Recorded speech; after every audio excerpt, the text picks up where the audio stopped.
YouTube पर कोई comedy video देख लेता हूँ। जोरदार तालियां सब मेहमानों के लिए करता हूं करीमुल हाफिज साहब आपसे, और 50 सेकंड में आपको देता हूं। क्या आपको लगता है एक फिल्म आई है और फिल्म अगर बनी है तो उसको बैन कर देना चाहिए और वो नफरत फैला रही है, इस निष्कर्ष तक कैसे पहुंच रहे हैं? रुको जरा, सबर करो। अब से 100 बरस पहले हिटलर के जर्मनी में भी इसी तरह की फिल्में बनाई गई थी और वहां की जो माइनॉरिटी थी ज्यूज, उसको टारगेट किया गया था। और उसी पे एक बहुत ही शानदार ब्लॉग, बहुत ही शानदार यूट्यूब पे ध्रुव राठी ने एक वीडियो अपनी अपलोड करी है, उसको देखना चाहिए।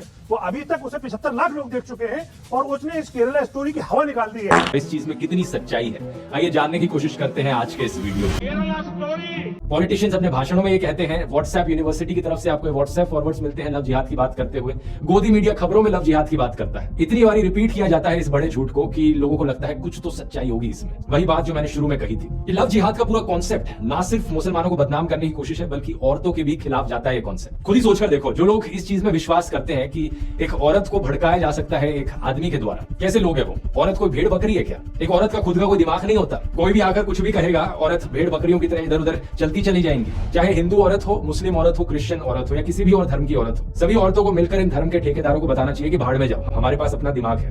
सही पकड़े हैं।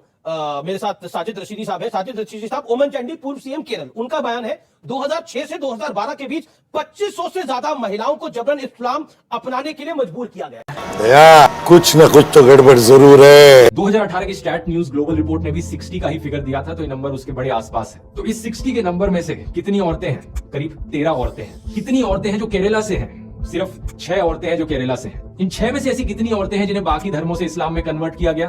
3 औरतें हैं। इन 3 में से 2 क्रिश्चियंस थी और 1 हिंदू थी। तो जो फिल्म में दिखाया जा रहा है, ये सिर्फ 3 औरतों के साथ असल जिंदगी में हुआ है, और वो भी वैसे नहीं हुआ जैसे फिल्म में दिखाया जा रहा है। और यहाँ दावा किया गया है कि 32,000 औरतों के साथ ऐसा हुआ। यही है वो बड़ा झूठ दोस्तों। ये झूठ इतना बड़ा है कि कोई आम इंसान इसे सुनेगा तो उसे लगेगा यार 32,000 के साथ नहीं, कुछ तो सच्चाई होगी इसमें, कुछ हजार औरतों के साथ ऐसा हुआ होगा। कुछ हजार नहीं तो चलो कुछ 100 औरतों के साथ ऐसा हुआ होगा। नहीं, सिर्फ 3 के साथ। अब आप में से कुछ लोग कहेंगे यार 32,000 हो या 3 हो, क्या फर्क पड़ता है? कहानी तो वही है ना। इसमें प्रॉब्लम क्या है? कई प्रॉब्लम्स हैं। पहला तो ये कि अगर 32,000 की जगह 3 का नंबर इस्तेमाल किया जाता है तो फिल्म का पूरा कॉन्सेप्ट ही फेल हो जाता है। ये कहना कि यहाँ पर एक खुफिया लव जिहाद की कंस्पिरेसी चल रही है, लड़कियों को फोर्सिबली कन्वर्ट करने की और उन्हें आईसिस भेजने की, और इस कंस्पिरेसी का नतीजा सिर्फ 3 औरतें निकली, तो इसका मतलब ये इंडिविजुअल केसेस हैं, यहाँ पर कोई कंस्पिरेसी नहीं हो रही है। दूसरा, इस लेवल तक जनरलाइज करना चीजों को और एग्जैजरेट करना एक बहुत ही बेवकूफी वाली चीज है। यही चीज अगर किसी और इंसिडेंट के साथ करी जाए तो आप कहोगे कि क्या बकवास है। एग्जाम्पल से समझाता हूँ। पिछले कुछ महीनों में हमें ऐसे 3 केसेस देखने को मिले हैं जहां पर किसी इंडियन सिटीजन ने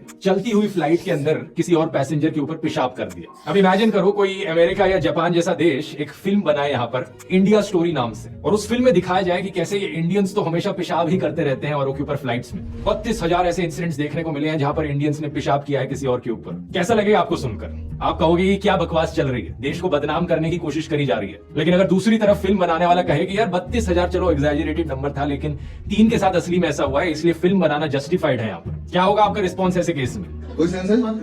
इसी तरीके से दोस्तों 3 लोगों के इंडिविजुअल केसेस को लेकर पूरी केरला स्टेट को बदनाम किया जा रहा है। इस चीज को लेकर जब फिल्म के डायरेक्टर से सवाल किया गया, पूछा गया कि भाई सोर्स क्या है आपके इस नंबर का, तो वो सवालों से भागते रहे। ऑल्ट न्यूज से बात करते वक्त उन्होंने कहा कि जब फिल्म रिलीज हो जाएगी तब मैं अपना डेटा बताऊंगा कि किस डेटा के आधार पर मैंने 32,000 बोला था। द क्विंट को उन्होंने कहा कि ऐसे सवाल पूछने से कोई फर्क नहीं पड़ता, इट इज वेरी क्लिशेड। जब फिल्म की स्क्रीनिंग हुई जेएनयू में तो इन्होंने कहा कि 32,000 वाला नंबर एक आर्बिट्ररी नंबर था, और जब बात कोर्ट में पहुंची तो इन्होंने फिल्म के डिस्क्रिप्शन से 32,000 वाले नंबर ही हटा दिया और 3 नंबर डाल दिया। सच बात तो यह है दोस्तों कि इन 3 औरतों की ये कहानी भी सुनाने लायक है, अगर ये कहानी सुनाई जाती बिना झूठ और प्रोपेगेंडा के।